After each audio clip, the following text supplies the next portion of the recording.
राजनीति तमकुली राजकुशीनगर चौकिया से चिलम गोपालगंज से गाजा सिरसा से सलाही तू लेहली हो राजा गहू बिया गमछली हो पकड़ी बाजार से ली हो आशीर्वाद पिया भूले सारा कार से खींचा चिलम धाय धाय देव घर देव साय साय खींचा चिलम धाय धाय देव घर देव साय साय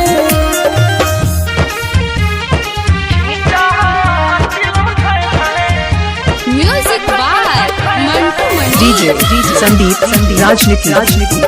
तमकुली राजकुशीनगर ढाका या ढेका देख गुरु मिया निकलल बाबम के जुलूस चुरमाया चैता के बहम पिया पियता भंगिया के जूस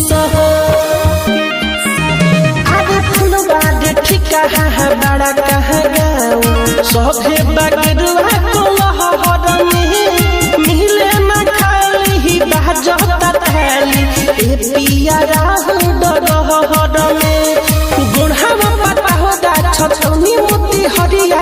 बम बम करता रे पूरा कौरिया खजूरिया ढलगड़ा कुटवा पिपरा कोठी ले ले बाके झल पोए दल भर लोटी खींचा चिलम धाय धाय देव घर जैब साय साय खींचा चिलम धाय धाय देव घर जैब साय साय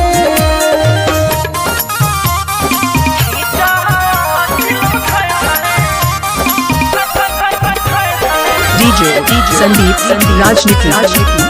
तमकुली राजकुशीनगर सिकटाया बेतिया छपावा सुगौली आहवता बहु के सरिया के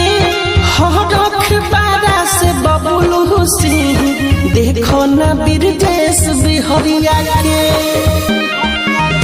आगे मिठू माले सहल संदीप बिके सारा खींचता या चल हम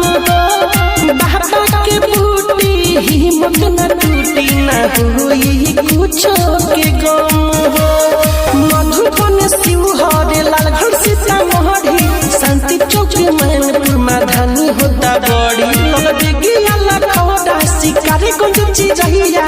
बेला पटानिया भाताए सैया खींचा चिलम धाय धाय देव घर मिक्सिंग के लिए संपर्क करें मोबाइल नंबर 95 010 51 365। देव घर जैब साय साय